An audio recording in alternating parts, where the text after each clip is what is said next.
అండదండలు ఉంటే తప్పకుండా మళ్ళా 5 ఎకరాల పొలం కొంటున్నాం, మీకు ప్లాట్ ఇస్తాం, మీకు ఇంద్రమ్మ ఇల్లు 6 లక్షల రూపాయలతో కట్టబోతున్నామని చెప్పి మీ అందరితో మనం వేస్తున్నా. ఇది ఎందుకు మాట్లాడుతున్నంటే ఆయన చెయ్యలేదు, నేను చేస్తే అందగలక. చాలా సంతోషంగా ఉంది. ఇచ్చిన మాటలు నిలబెట్టుకోవడానికి ఆజుపల్లి గ్రామం రావడం జరిగింది. గతంలో కాంగ్రెస్ పార్టీ ఈ దేశంలో నిరుపేద కుటుంబాలకు కూడు గూడు నీడ కల్పించాలని చెప్పి ఒక ప్రత్యేకమైన ఉద్యమం చేపట్టి ప్రతి ఒక్కరికి పక్కా ఇండ్లు నిర్మించాలనే ఒక ఆలోచనతోని అప్పటి ప్రధానమంత్రి ఇందిరాగాంధీ గారు ప్రతి ఒక్క పేదోళ్ళకి ఇండ్లు కట్టేయడం జరిగింది. ఈ తెలంగాణ రాష్ట్రంలో ఎక్కడ చూసినా ఇందిరమ్మ ఇండ్లే కనబడతాయి. ఎక్కడ చూసినా కానీ ఈ 15 ఏళ్ల సంధి ఇలా ఇండ్లకు నోచుకోలేని ఎంతోమంది నిరుపేదలు ఎన్నో విధాల ఇబ్బందులు పడ్డారు.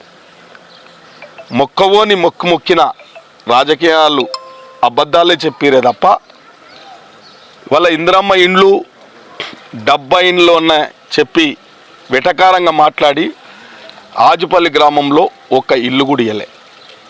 మరి నేను కూడా ప్రతిపక్షంలో ఉన్నప్పుడు ఎన్నోసార్లు వస్తే ఇక్కడ పేదలందరూ కూడా మాకు ఇండ్లు కావాలి, రేషన్ కార్డులు కావాలని చెప్పండి. ఇండ్లు రేషన్ కార్డులు వీళ్ళ పేదోళ్లకు ఈ ప్రజాస్వామ్య ప్రభుత్వాలు, ఈ పాలకులు, ఈ ప్రభుత్వాలు ఉన్నాయే పేదోళ్లకు నిరుపేదలకు పనిచేయడానికి.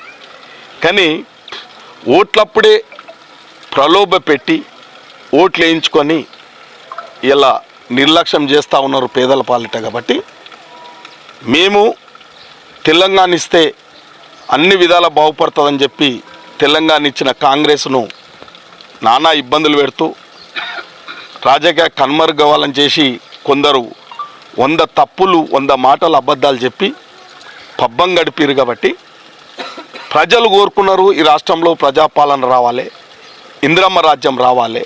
ఇందిరమ్మ రాజ్యం వస్తేనే పేదలకు వెసులుబాటు ఉంటుంది, పేదల సంక్షేమం ఉంటుంది, పేదల జీవితాల్లో మార్పు వస్తుందని చెప్పి ఒక సంకల్పం, ఒక కంకణబద్దులై ఈ రాష్ట్రంలో రాహుల్ గాంధీ గారు వచ్చినప్పుడు భారత్ జోడో యాత్ర షాద్నగర్ నుంచి పోయినప్పుడంగా అశేష జనవాయిని వచ్చి కూడా వారి యొక్క ఆశీస్సులు పొందినరు.